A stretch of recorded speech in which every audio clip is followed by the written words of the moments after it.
گزشتہ نشستوں میں کافی ساری نشستیں ہمارے اس پروگرام کی ہو چکی ہیں.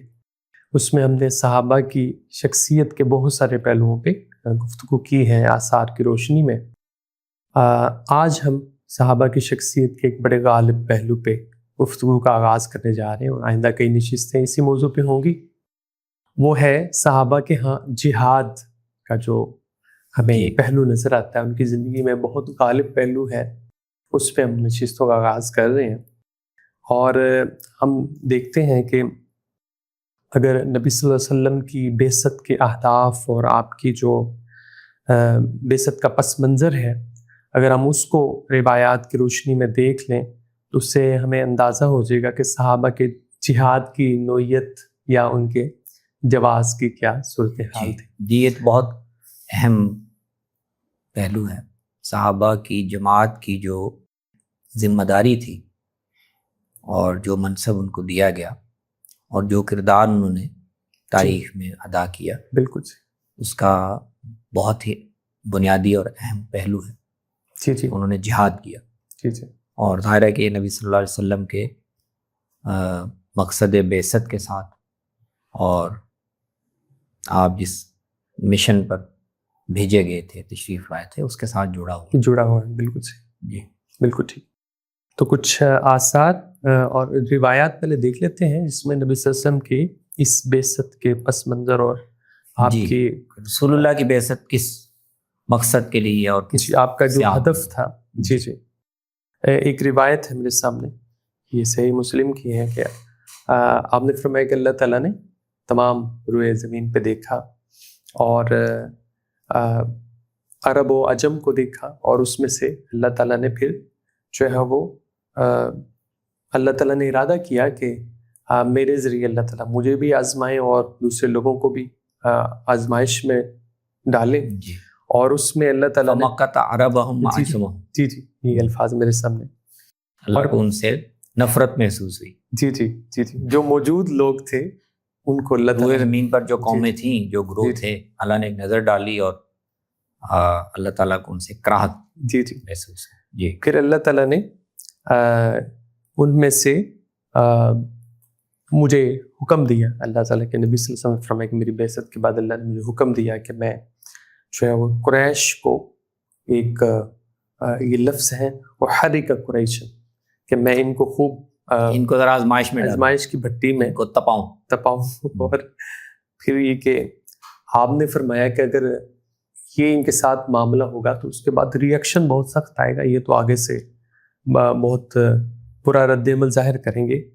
تو پھر اللہ تعالیٰ نے کہا کہ پھر تم بھی انہیں وہاں سے نکالا ہے جہاں سے انہوں نے تمہیں نکالا ہے، یعنی تم بھی بڑی سختی کرنا اور پھر ان میں سے جو ہے وہ اگر تم پہ لشکر کشی کرو گے تو میں خدا کی مدد ہمارے ساتھ شامل حال رہے گی خدا کی طرف سے.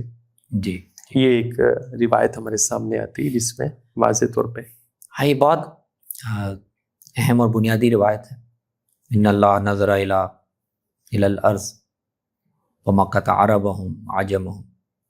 بنیادی طور پر تو یہ جو صحیفے ہیں بائبل کے، ان میں بھی یہ تعبیر ہے. اللہ تعالیٰ کو ویسے تو ہر چیز کا ہر وقت علم ہوتا ہے، لیکن اپنی سنت کے مطابق لوگوں کو مہلت دیتا ہے، قوموں کو، گروہوں کو ایک وقت دیتا ہے، اور پھر جب اس کے علم کے لحاظ سے کوئی فیصلہ کرنے کا وقت آتا ہے تو پھر وہ کوئی فیصلہ کرتا ہے. تو بائبل کے صحیفوں میں بھی ہمیں یہ تعبیر ملتی ہے. بالکل خدا نے روئے زمین پر نظر کی، اس کو دیکھا کہ انسان جو ہے وہ بہت زیادہ بدی میں مبتلا ہو گئے ہیں اور شر پھیل گیا ہے. پھر خدا نے اس کے تحت ایک فیصلہ کیا. تو اس میں رسول اللہ صلی اللہ علیہ وسلم اس حدیث میں اصل میں اسی سیاق میں بیان کر رہے ہیں کہ میری بعثت یہ اللہ تعالیٰ نے انسانی تاریخ میں جو بہت اہم اور بہت ہی دور رس نوعیت کے اقدامات فرمائے ہیں، جو فیصلے کیے ہیں، جن کے انسانی تاریخ پر بڑے اثرات ہیں، ان میں سے ایک فیصلہ ہے. بالکل صحیح.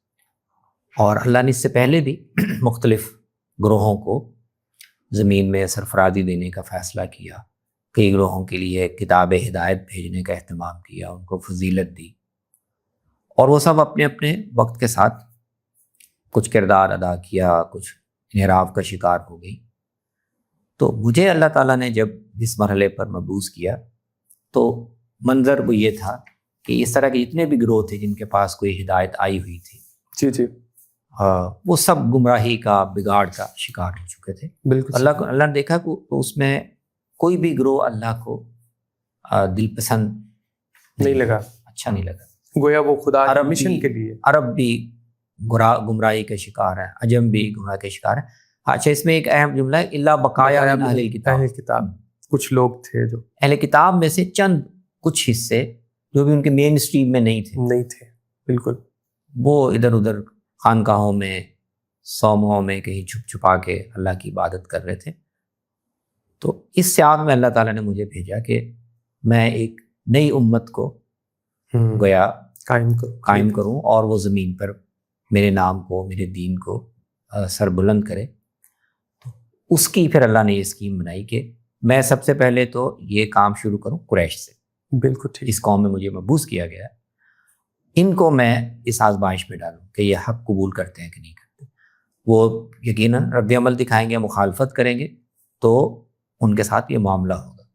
تو پہلا اقدام اور کسی گروہ کو اس کی نافرمانی کی سزا دینے کا عمل پہلا تو میں اپنی ہی قوم سے کروں۔ بالکل صحیح، بالکل صحیح، اللہ نے کہا کہ اگر ریئیکشن دکھائیں گے وہ تو کریں، تو آپ کو بھی پھر ہم پورا اختیار دیں گے کہ ان کے ساتھ وہی کچھ کریں جو آپ کے ساتھ کرنے کی کوشش کی، بالکل، اور آپ کو جنگ کرنے کی نوبت آئے گی تو ہم آپ کا مدد بھی کریں گے۔ مدد کریں گے۔ تو یہ اس حدیث میں آپ نے بیان بالکل کیا کہ میری بعثت کوئی تاریخ کا کوئی معمول کا واقعہ نہیں ہے، واقعہ نہیں ہے، بالکل ایک بڑا فیصلہ اللہ نے کیا۔ بالکل صحیح۔